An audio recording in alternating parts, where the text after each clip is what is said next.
My brother took my room and said, "You don't deserve it, you're hardly ever home." So I packed quietly. The next day he found out why I was never really home, and I stood in the doorway of what used to be my room, the heavy duffel bag still slung over one shoulder, staring at the chaos. Posters torn down. My books shoved into boxes. The bed, I paid for that bed, was now covered in a mess of laundry and snacks. My little brother, Jake, was lounging on it like a king claiming his throne. He didn't even glance at me when he said it. "You don't deserve it. You're hardly ever home." I remember blinking, not even angry, just tired. The kind of tired that settles into your bones after 3 years of juggling 2 jobs and night classes. Of counting quarters to make sure Mom could keep the lights on, or that Jake had shoes for basketball season. Tired like asphalt under the midday sun, cracked, forgotten. Jake didn't know. He never cared to ask why I was never home. And honestly, I never told him. Never wanted the pity. Never wanted him to feel small. But as I stood there, hearing him talk about what I deserve, something in me broke, not loud, not angry. Just quiet. Final. I dropped the duffel onto the carpet, walked past him without a word, and started packing the rest of my things. One drawer at a time. My laptop. My textbooks. The faded hoodie Mom gave me on my 17th birthday. Jake just scoffed. "Wow. You're seriously leaving? Whatever, man." I zipped my last bag and walked out without saying goodbye. That night, I slept on a friend's couch. Just me, a slice of cold pizza, and the soft hum of city traffic outside a cracked window. I didn't cry. I didn't even fume. I just stared at the ceiling, wondering how long it would take for him to figure it out. He would. Sooner or later. And when he did, that would be the beginning of something he'd never forget. The next morning, I was already dressed and out the door before the sun fully stretched across the street. I grabbed a coffee from the gas station, clocked in at the warehouse by 6:45, and didn't stop moving for the next 10 hours. Forklifts, pallets, inventory logs, rinse, repeat. It wasn't glamorous, but it paid enough to keep the fridge full back home. When my shift ended, I didn't go back to the couch. I had a second shift starting at 5 p.m., a graveyard job at a 24-hour diner downtown. Dishwashing, mostly. I'd been doing it 3 nights a week for over a year. It wasn't the kind of place that smelled like pie and coffee. More like bleach and burned eggs. But the owner, Sam, was decent. Paid in cash sometimes when I needed it most. While I scrubbed a pot someone had charred to death, I checked my phone. Missed call from Mom. A text followed. "Did you leave the house? Jake said you just took off." I didn't reply. I was too tired for excuses. She'd know soon enough. Jake must have woken up late, gone looking for me, and realized I hadn't come back. That I wasn't bluffing. I could picture his confusion turning into a shrug. He probably figured I'd go sulk at a friend's house for a night, and return like nothing happened. He had no idea how deep my exhaustion ran. Or how little tether I had left to that house. But later that night, around 2 a.m., when I got home to crash for a couple hours, I saw the porch light still on. And Jake? He was sitting on the front steps. Hoodie pulled over his head. Eyes puffy. He didn't say anything. Just looked at me as I walked past him and headed to the guest room. I didn't offer an explanation. He didn't deserve one, not yet. That was the first crack in the mask. The first sign he knew something wasn't adding up. The next morning, I was gone before anyone woke up. My Saturday wasn't free like Jake's. It meant a shift at the gas station from 8 to 2, then class from 3 to 7. I only had time to grab a granola bar and a thermos of stale coffee before I ran out. By the time I got home around 8:30 p.m., my feet were numb, and my back ached. I opened the door quietly, hoping to make it to the guest room without drawing attention. But Mom was waiting in the kitchen, arms crossed, face tired in a way that had nothing to do with sleep. "Why didn't you tell me you moved out?" she asked softly. I paused, shrugged. "Didn't think I had to." She sighed, rubbing her temples. "Jake told me what he said to you. About the room." I gave a humorless laugh. "He's not wrong. I'm barely ever here. That's not the point, she said. You're the one paying half the rent. Behind her, Jake entered, clearly having overheard. Wait, what? His voice cracked, not with aggression, but confusion. Mom turned to him. You think food just shows up in the fridge? You think this house runs on gratitude? Jake blinked, mouth slightly open. I thought you and Dad. We barely scrape by, she said. And your brother has been helping for years. Rent. Utilities. Groceries. And you kicked him out of his own room because you thought he didn't deserve it? He looked at me like I was a stranger. You never said anything. I picked up my backpack. Didn't think I needed to. You never asked? Jake stood frozen as I walked past him again. The weight of silence was heavier than anything I carried. Something had shifted in the house. For the first time in years, Jake saw the reality he'd been sleeping through. And for the first time, I wasn't going to carry that burden alone. I didn't sleep that night. I lay there, staring at the ceiling of the guest room, a place that still smelled faintly of old laundry and lemon-scented cleaner. My mind didn't race. It was calm, almost frighteningly so. I knew something had changed in Jake, but it didn't undo what he did. Words like his don't get unsaid.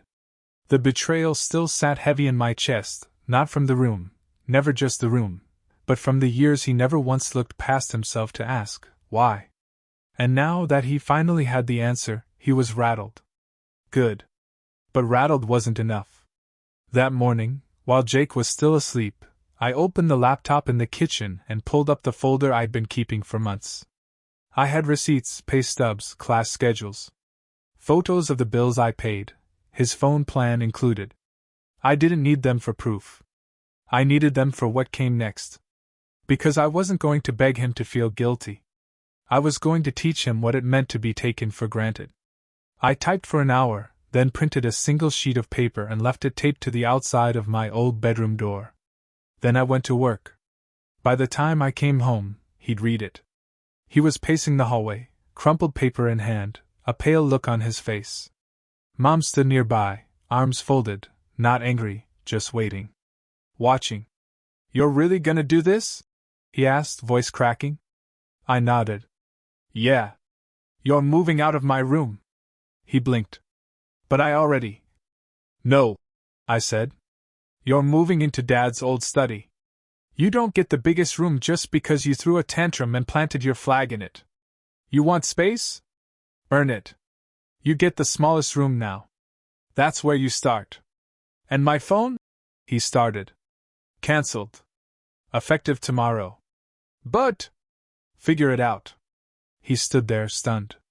Like the world had just tilted beneath him. I didn't raise my voice. Didn't argue. I just turned and walked away. He got his answer. Now it was time for him to live with it. By Monday, the house had settled into a strange quiet. Not peace, just silence wrapped in tension. Jake had moved his things into the old study by then, though moved was generous. Mostly he sulked. He didn't understand why no one was helping him carry boxes this time. Mom was firm but fair. You wanted to play grown up. You start lifting like one. He sulked harder. That evening, I came home early for me, anyway, just before 7. I dropped a stack of takeout containers on the kitchen counter. Not for him. For Mom and me. I watched his eyes flicker toward the food, then away, trying to pretend he wasn't hungry. I let him stew. Then I pulled out a thick envelope from my backpack and set it next to him on the table. No words. Just a look that said, read it when you're ready. I left the room. He didn't wait long. I heard the tear of the flap. Then the shuffle of pages, copies of receipts, tuition statements, grocery bills from 3 separate months.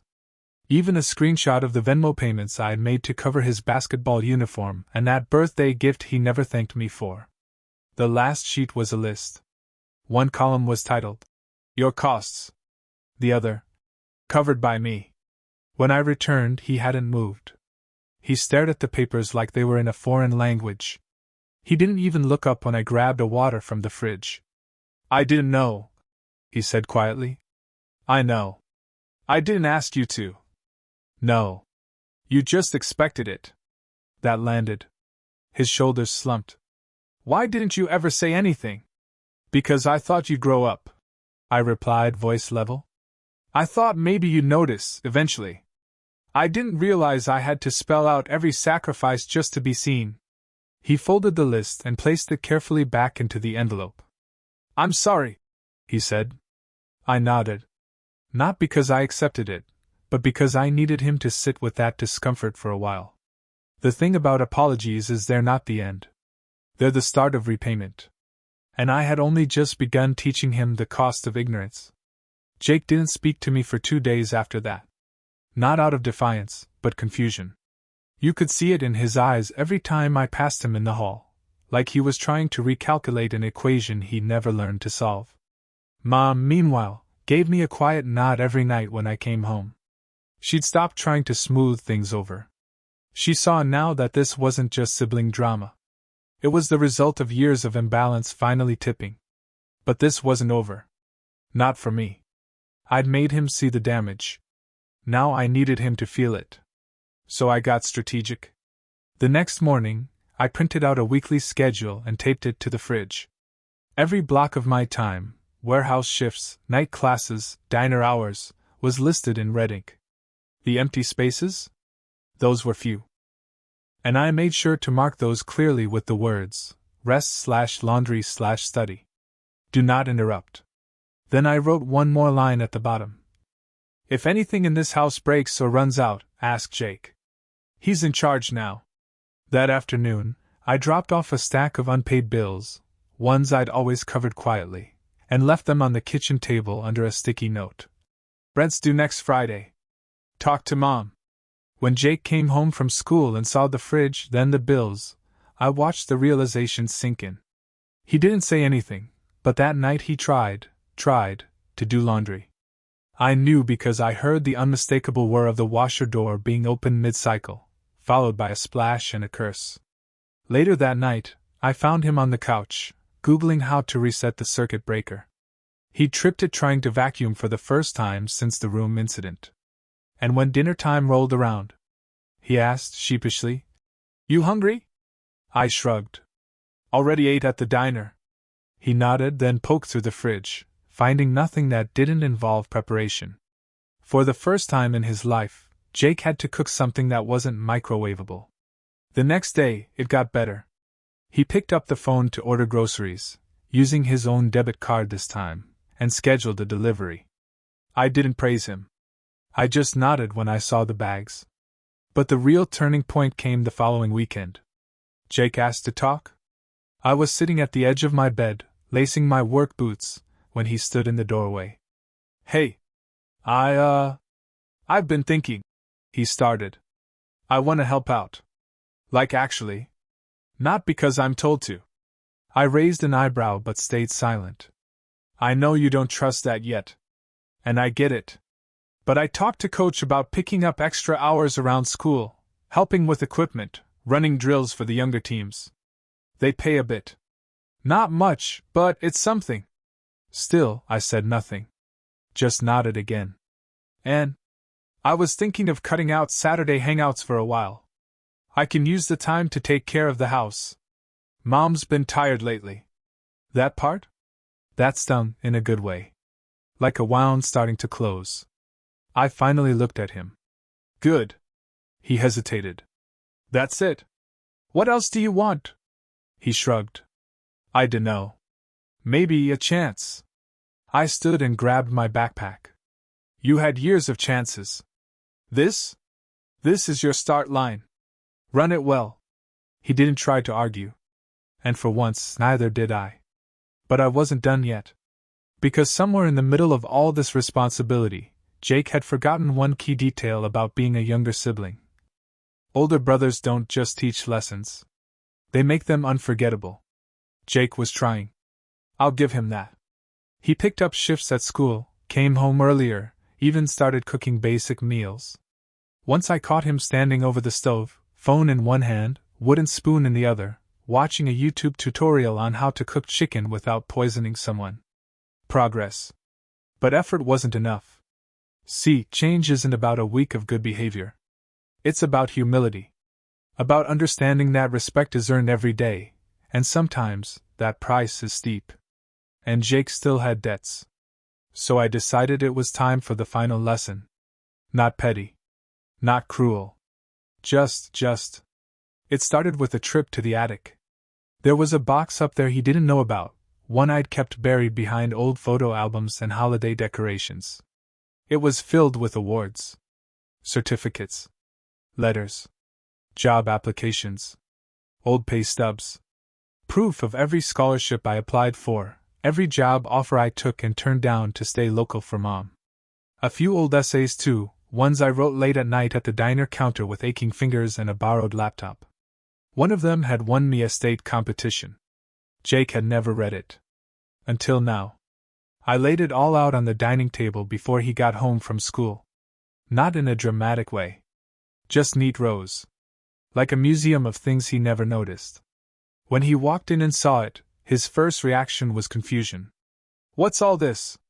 I didn't answer. I just pushed a chair out and nodded. He sat. He read. 10 minutes passed. Then 20. At one point, he reached for one of the letters and just stared at it for a long time. It was a rejection, from a university in Oregon. I'd gotten in, but turned it down. The cost would have buried Mom. So I stayed. He read the note I'd scribbled at the bottom. "Tell Jake I said good luck in tryouts." His lips parted like he wanted to speak, but he didn't. He just kept reading. When he got to the essay, the one titled, Invisible Hands, his shoulders slumped. I watched him trace the words with his finger. It was about all the nights I worked through pain, stayed quiet through hurt, kept going when it would have been easier to leave. I said nothing the whole time. When he finally looked up at me, there was something different in his eyes. Not guilt. Recognition. "You gave up a lot," he said quietly. "No," I replied. "I invested it." "In what?" "In you. In Mom. In this family. Because that's what big brothers do when no one else steps up." He nodded, jaw tightening. "I didn't see it. You weren't looking." He leaned back in the chair, eyes glassy now. "How do I fix this?" "You don't," I said, folding the last paper neatly. "You live better. You remember. And you pay it forward when it's your turn." And then, only then, I reached into my bag and tossed him something small. His phone. I'd reactivated it that morning. He stared at it like I'd handed him a second chance. Because I had. But the final part? That was still coming. Jake was walking straighter now. Cleaning up after himself. Helping with groceries without being asked. He even caught the city bus to school instead of begging Mom for gas money. But I wasn't done. Not yet. He still hadn't learned the most important part. You don't take more than you give, especially when it comes to trust. So I gave him some. Or at least I let him think I did. One night over dinner, I told him Mom and I would be out all Saturday. Night class presentation. I'll be gone most of the day. He nodded calm. Said he'd keep the house clean, maybe invite 1 or 2 friends to watch the game. I told him I appreciated the honesty. But I never left.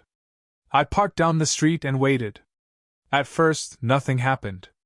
No loud music. No wild chaos. For a while, I thought he might actually surprise me. Then around 4 p.m., the cars showed up. 3 of them. Then 5. By 6, the front yard looked like a block party. I could hear the bass from the driveway.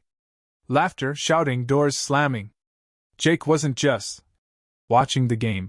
He was throwing a full-blown party. I gave it another hour. Then I walked straight up the driveway and through the front door. The room fell dead silent.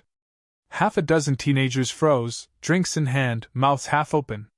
Jake's face strained of color as I stepped in, not angry, just disappointed. "Game night, huh?" I said, letting the door swing shut behind me. No one moved. Jake stood up fast, tripping over a backpack. I didn't think you'd be." "No. You didn't." I didn't yell. I didn't threaten. I just walked into the kitchen and started taking pictures. Trash. Open containers. A beer can, really, Jake? Then I opened the group chat he didn't know I still had access to. Screenshotted the invite. Massive chill hang at mine bring drinks. That was all I needed. I printed everything. The next morning, I left the packet on his new bedroom door, labeled simply, "Final report, why trust has conditions." Mom read it too. She didn't even speak to him that day. Jake didn't defend himself. He just cleaned the house from top to bottom and left a note on the table. "I messed up. I'll fix it. Just give me time."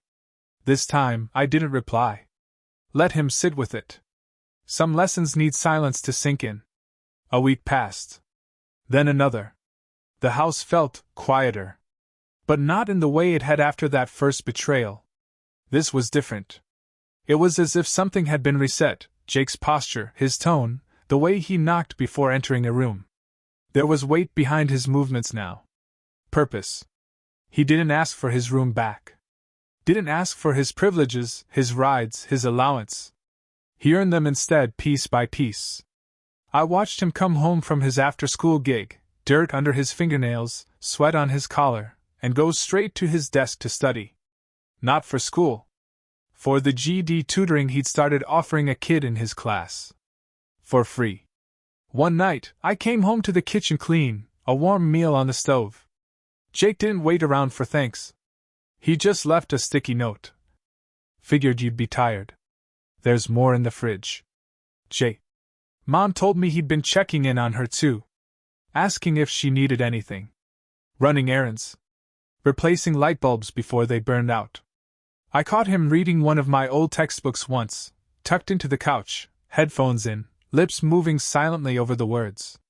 And when I passed behind him, he didn't close it. He didn't need to hide anymore. The kid who once kicked me out of my room now spent every ounce of energy trying to give back what he'd taken. But I hadn't said anything. Not really. No speeches. No permission slips of approval. I was still watching. Still waiting.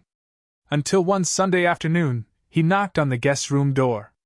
I opened it to find him holding something out, a small key. "My key. To your room," he said. "I cleaned it. Sheets are fresh. The desk's yours again, if you want it." I didn't say anything right away. Just stared at the key. "I know I don't deserve to ask," he added, "but I'd like to start over." He looked smaller then. Not weak, just honest. Humbled in a way that didn't beg for pity. A boy learning to be a man, standing in the wreckage of his own mistakes and asking for a brick to start rebuilding. I took the key. Not because he'd earned forgiveness, but because he'd finally started to understand why it had to be earned at all. I moved back into my room that night. Same bed. Same window view. But everything felt different. Not cleaner, quieter. Like the air itself had decided to respect the space again. Jake didn't ask for praise. He just kept showing up. Less noise, more effort. And me? I stopped waiting for an apology that sounded right. Because he was finally living it. If there's one thing I learned, it's this. Sometimes the best revenge isn't loud. It's silent, steady, and unforgettable. You don't need to break someone to teach them a lesson. You just need to let them live in the truth they tried so hard to ignore. And when they finally see it, that's when the real change begins.